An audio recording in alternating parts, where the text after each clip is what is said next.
আমাদের ধারাবাহিক business idea অর্থাৎ 5 লো ইনভেস্টমেন্ট বিজনেস আইডিয়ার সিরিজের আজকে তৃতীয় পর্ব। আমরা ইতিপূর্বেও 2টি ভিডিওতে আমরা 5টি করে 10টি বিজনেস নিয়ে আলোচনা করেছি। তো আজকে আমরা এই পর্বে আরও এমন 5টি বিজনেস নিয়ে আলোচনা করব যেগুলো আগেরগুলো থেকে বাজেট একটু বেশি। তো পুরো ভিডিওটা দেখতে থাকুন। পুরো ভিডিওটি দেখলে আপনার বাজেট অনুযায়ী আপনি ব্যবসা করার একটা আইডিয়া পেয়ে যাবেন। এছাড়া আপনার বাজেট যদি কম হয় বা বেশি হয়, আমাদের অন্য ভিডিওগুলো দেখে আপনি বুঝতে পারবেন যে আসলে আপনার কোনটা করা উচিত। তো চলে আসছি ইন্ট্রোর পরে। তো আমরা আজকে এমন যে 5টি বিজনেস আইডিয়া নিয়ে আলোচনা করব যেগুলো তেমন কোনো হাইপ না থাকলেও কিন্তু এই বিজনেসের মাধ্যমে আপনি লাখ লাখ টাকা ইনকাম করতে পারবেন এবং খুব সহজে এই বিজনেসটা আপনি চাইলে বড় পরিসরেও করতে পারবেন এবং অল্প কিছু বিনিয়োগ বা মিডিয়াম রেঞ্জের বিনিয়োগের মাধ্যমে আপনি আপনার এলাকায় বসে, সেটা হোক আপনার গ্রাম অথবা আপনার শহরের মধ্যে বসেও এই ব্যবসাগুলো করতে পারবেন। এটা কিছু বিজনেস আপনার শহর কেন্দ্রিক, কিছু বিজনেস আপনার ভিলেজ কেন্দ্রিক। তো পুরো ভিডিওটি দেখতে থাকুন। আমরা আজকে যে ব্যবসাগুলো নিয়ে আলোচনা করব সেটার নিয়ে খুব একটা হাইপ পাবেন না, তবে এই ব্যবসাগুলো থেকে আপনি ভালো একটা ইনকাম করতে পারেন। তো সবার শুরুতে যে বিজনেসটা আছে সেটা হচ্ছে এটিএম শপ রেন্টাল সার্ভিস।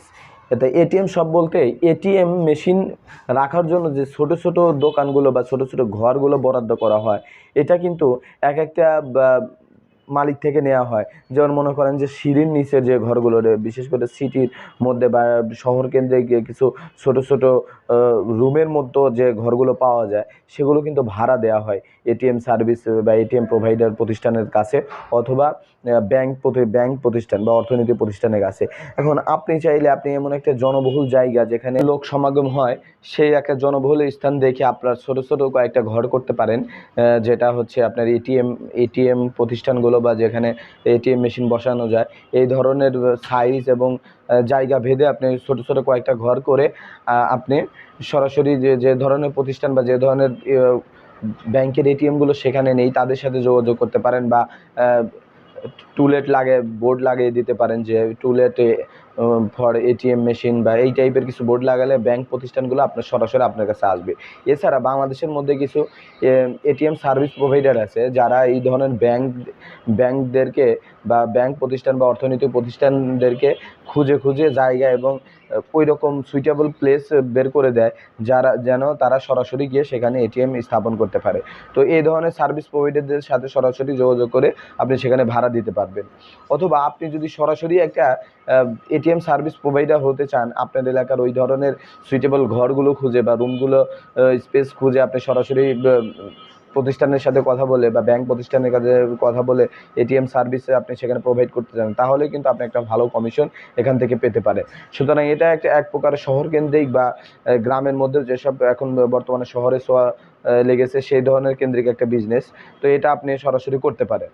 আর 2 নম্বর যে বিজনেস প্ল্যানটা সম্পর্কে আলোচনা করব সেটা হচ্ছে real estate agency. Real estate business একটা, রিয়েল এস্টেট এজেন্সি বিজনেস কিন্তু আরেকটা। রিয়েল এস্টেট বিজনেস হচ্ছে যেখানে আপনি নিজে একটা কনস্ট্রাকশন সাইট বা আপনি একটা ডেভেলপার হয়ে কোনো একটা প্রতিষ্ঠানের কাজ করে দেবেন। অর্থাৎ আপনার কাছে মানুষ আসবে কোনো একটা বিল্ডিং তৈরি করার উদ্দেশ্যে বা কিস্তির মাধ্যমে হোক বা কোনো মাধ্যমে একটা জমি কিনে সেখানে আপনার বিল্ডিং তৈরি করবে, এইটা একটা। কিন্তু রিয়েল এস্টেট এজেন্সি হচ্ছে আরেকটা, যেটা হচ্ছে রিয়েল এস্টেট কোম্পানিগুলো তৈরি করা যে বিল্ডিংগুলো বিভিন্ন জায়গায় রয়েছে যেগুলো আনসোল্ড অথবা রেন্ট হয়নি, এই ধরনের যে ঘরগুলো বা রুমগুলো রয়েছে বা ফ্যামিলি বাসা বা বড় ধরনের মার্কেট প্লেস স্পেস বা কমার্শিয়াল স্পেস এগুলো রয়েছে, এইগুলোকে ভাড়া পাইয়ে দেওয়ার অথবা এইগুলোকে এই স্পেসগুলোকে বিক্রি করে দেওয়ার জন্য যে চেষ্টাটা করে এটা হচ্ছে রিয়েল এস্টেট এজেন্সি।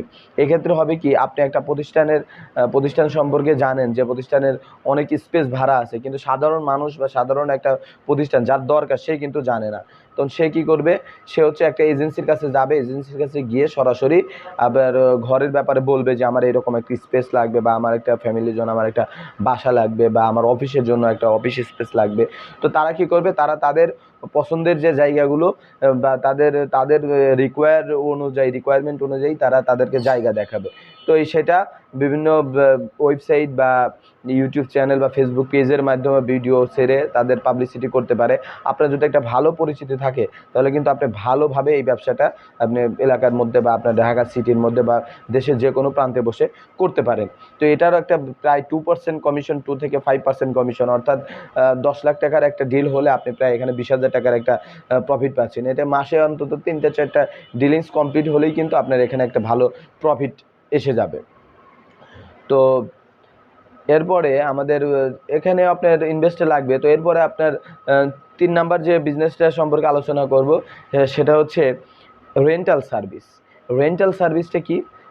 এখন বর্তমানে বিভিন্ন জন্মদিন অনুষ্ঠান বা বিভিন্ন ধরনের ইভেন্ট ম্যানেজমেন্ট যে প্রতিষ্ঠানগুলো আছে তারা কিন্তু পুরোটা তাদের নিজস্ব প্রতিষ্ঠানের মালামাল দিয়ে এটা করে না। এরা বিভিন্ন জায়গা থেকে বিভিন্ন ধরনের প্রয়োজনীয় লজিস্টিক সাপোর্টটা ভাড়ায় নেয়। যেমন ডেকোরেশন থেকে শুরু করে বিভিন্ন ধরনের সাজগোজের যে ব্যাপারগুলো আছে সবগুলোই কিন্তু তারা ভাড়ায় নেয়। তো ভাড়া নেওয়ার কারণে বিভিন্ন ধরনের রেন্টাল সার্ভিস তৈরি হয়েছে। যেমন ডেকোরেটেড সার্ভিসটা, ডেকোরেশনের জন্য যে সার্ভিস আগে থেকেই ছিল সেটা কিন্তু আমরা জানি। লাইটিংয়ের জন্যও কিন্তু ডেকোরেশন থেকে নেওয়া হয়। এমনভাবে আপনার আরও কিছু রেডিমেড স্টেজ আছে বা রেডিমেড মঞ্চ, বিভিন্ন ধরনের কাজের জন্য বিভিন্ন ধরনের জিনিস আছে যেগুলো আপনি বর্তমান সময়ে রেন্টাল যদি সার্ভিস চালু করতে পারেন তাহলে এটার একটা ব্যাপক চাহিদা রয়েছে। এটা শহর কেন্দ্রিক এবং গ্রাম কেন্দ্রিক 2 ধরনের ব্যবসার জন্য সুইটেবল। তো এক্ষেত্রে আপনাকে কিছু ইনভেস্ট করতে হবে। ইনভেস্ট করলে আপনি এখান থেকে একটা ভালো একটা প্রফিট প্রতি মাসে নিতে পারবেন। আর এখানে খরচ খুব সামান্য। আপনার অফিস স্পেস এবং মালামাল রাখার একটা স্পেস লাগবে। আর এখানে আপনার দেখাশোনা করার জন্য একজন ম্যানেজমেন্টের 1 বা 2 জন লোক লাগবে যারা এগুলো ভাড়া দেবে এবং ঠিকঠাক মতো নিয়ে আসবে। আর এটা যদি আপনি ডেলিভারি সাপোর্টটাও দিতে পারেন তাহলে একটা আরও একটু ভালো ইনকাম সোর্স আপনি এখান থেকে পেতে পারেন। তো এটা গেল 3 নাম্বার। তো 4 নাম্বার যে ব্যবসাটা সম্পর্কে আলোচনা করব সেটা হচ্ছে রিসাইকেলিং বিজনেস। রিসাইকেলিং বিজনেস হচ্ছে যেমন একটা কথা, একজনের জঞ্জাল অন্যজনের জন্য সেটা গুপ্তধনের মতো কাজ করে। অর্থাৎ একজন যেটা অপ্রয়োজনীয় ভেবে ফেলে দিছে সেটাই যদি একজন যার প্রয়োজন তার কাছে যায় সেটা তার কাছে একদম গুপ্তধন বা খুব দামি ধনের মতো কাজ করবে। তো এইরকম একটা ব্যবসা হচ্ছে রিসাইকেলিং বিজনেস, যেখানে আপনি প্লাস্টিক রিসাইকেলিং করতে পারেন, স্টিল রিসাইকেলিং করতে পারেন বা যে ধরনের প্রোডাক্ট রিসাইকেলিং করা সম্ভব সেটা আপনি করতে পারেন। সেটা পেপার ব্যাগ থেকে শুরু করে যে কোনো ধরনের কাঠ, পাথর থেকে শুরু করে সব কিছু কিন্তু রিসাইকেল করা যায়। তো এই ব্যবসা যদি আপনি প্রথমটা করেন যে প্লাস্টিক রিসাইকেল, যেমন বাংলাদেশ সহ ভারত, পাকিস্তান এই কয়েকটা দেশে, এই মধ্যপ্রাচ্যের বা আমাদের এই পূর্বাঞ্চলের দেশগুলোতে এই ধরনের প্রোডাক্ট কিন্তু মানে প্লাস্টিক কিন্তু একটু বেশি ব্যবহার হয় আর এটা যত্র ফেলে দেওয়া হয়। তো আপনি যদি রিসাইকেল বিজনেসটা করতে চান প্লাস্টিক দিয়ে শুরু করতে পারেন। সেক্ষেত্রে আপনার একটা ওয়্যার হাউস লাগবে, যেখানে আপনি একদম মোটামুটি একটা আপনি নিজেই বসে থাকবেন পাল্লা বা ওই ধরনের প্রয়োজনীয় মাপার যন্ত্র নিয়ে এবং স্পেস রাখবেন সেখানে রাখার জন্য। আর আপনার কিছু এলাকায় কিছু লোক থাকবে যারা আর কি এই ধরনের মালামালগুলো সংগ্রহ করবে। যেমন ঢাকা শহরে বিভিন্ন ধরনের টোকাইরা দেখতে পারেন যে যাদেরকে আমরা টোকাই বলি, মালামাল বা প্লাস্টিকের জিনিস আসবাবপত্র জঞ্জালগুলো তাদের ব্যাগে নেয়। তো এরা নিয়ে গিয়ে কিন্তু ওই ধরনের মহাজনের কাছে বিক্রি করতে পারে যারা হচ্ছে এটা কিনে রিসাইকেল করে। তো আপনার এমন একটা স্পেস লাগবে যেখানে আপনার একটা ওয়্যার হাউস থাকবে, যেখানে আপনি মালগুলো রাখবেন, মেপে কিনবেন এবং মেপে বিক্রি করবেন, সেরকম একটা সার্ভিস আপনাকে রাখতে হবে। আর 3 নাম্বার হচ্ছে যে আপনার কিছু লোকজন লাগবে যারা এই ধরনের জিনিস আপনার থেকে এনে দেবে।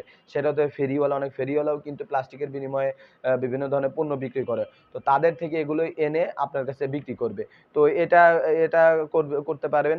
এবং এগুলো যখন আপনি কিনবেন, কেনার পরে আপনি কিছু মানে ক্যাটাগরি ওয়াইজ ভাগ করবেন। ভাগ করে আলাদা পার্ট টু পার্ট রেখে আপনি বিক্রি করবেন। কাদের কাছে বিক্রি করবেন? ঢাকার মধ্যে অনেক বড় রিসাইকেলিং প্রতিষ্ঠান আছে। তারা এগুলো নিয়ে ক্র্যাশিং করে। অর্থাৎ ছোট টুকরা করে বা প্লাস্টিকের যে বলগুলো তৈরি করে বা প্লাস্টিকের দানা তৈরি করে, এগুলো নিয়ে তৈরি করে তাদের কাছে আপনি বিক্রি করবেন। যখন 1 টন, 1.5 টন বা 2 টন মাল হয়ে যাবে তখন আপনি বিক্রি করবেন। আপনার ক্যাপাসিটি যখন আস্তে বাড়তে থাকবে আপনি এই মালের স্টক করার পরিমাণও বাড়াবেন। মাসে 2-3 বার ঢাকা পাঠাবেন মাল। তো আপনি যখন কিনবেন ৳10, ৳20 বা ৳15, ৳20 কেজি, তো আপনি এটা বিক্রি করবেন ৳40, ৳45 কেজি বা একটু কম বা বেশি এভাবে বিক্রি করবেন। তো এটা আপনি করতে পারেন। তো ৫ নাম্বার এবং সর্বশেষ যেটা বিজনেস সেটা হচ্ছে গ্রাম কেন্দ্রিক এই ব্যবসাটা বেশি লাভজনক এবং আম একদম রুরাল আরবান যে এরিয়াগুলো আছে সেই সেই সকল স্থানের জন্য এটা বেশি কাজ, সেটা হচ্ছে ক্যাটেল ফিড। ক্যাটেল ফিড বা পোল্ট্রি ফিডের বিজনেসে কিন্তু বর্তমান সময়ে খুব চাহিদা সম্পন্ন। কারণ এটা একটা রিপিট কাস্টমার অনেক বেশি। আপনার প্রয়োজনের স্বার্থে আপনার প্রয়োজন এবং তাদের প্রয়োজন ২ টাই কিন্তু এখানে মিলে যাবে। কারণ অনেকেই গরু, ছাগল বা হাঁস, মুরগি পালন করে। কিন্তু তাদের যে প্রয়োজনীয় খাবার-দাবার সবাই কিন্তু নিজেরা সরাসরি খেতে খামারে কাজ করে দিতে পারে না। অধিকাংশ খামারই এখন বর্তমান সময়ে খাবার গোখাদ্য বা গরুর খাদ্য বা পোল্ট্রি ফিড সরাসরি কিনে নিয়ে দেয়।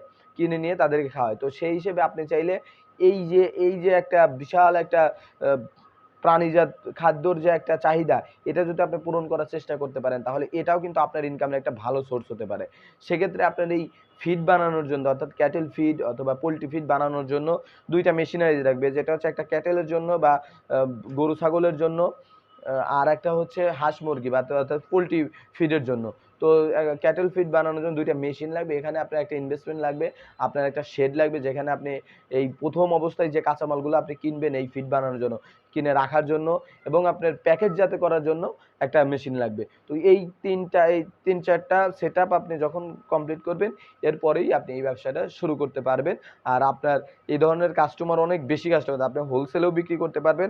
আপনার খুচরা রেগুলার কাস্টমারদের কাছেও একটা ভালো প্রফিট রেখে বিক্রি করতে পারবেন। আপনি একটা কাঁচামাল ৳৫০০ দিয়ে কিনলে সেটা যদি ৭০০ বা ৳৬৫০ টাকায় বিক্রি করেন, তাইলে আপনার কিন্তু প্রতি ৫০০ তে প্রায় ৳১৫০ বা ৳১০০ করে আপনার লাভ বা ৳২০০ লাভ হতে পারে। তো এই যে আজকে আমরা ৫ টা বিজনেস নিয়ে আলোচনা করলাম, এগুলো কিন্তু খুব বেশি হাইপ দেখা যায় না। যে খুব একদম এ খু খুব রমরমা এরকম বোঝানোর মতো কিছু না। কিন্তু এই ব্যবসাগুলো কিন্তু নীরবে তাদের ব্যবসা পরিচালনা করে এবং ইনকাম করে যায়। তো আপনাদের যদি এই ব্যবসা কোনটা ভালো লাগে আমাদেরকে কমেন্ট করে জানাতে পারেন। আমরা সেই ব্যবসা নিয়ে বিস্তারিত ভিডিও প্রকাশ করব। তো আজকের ভিডিওটি দেখার জন্য ধন্যবাদ সবাইকে। আসসালামু আলাইকুম।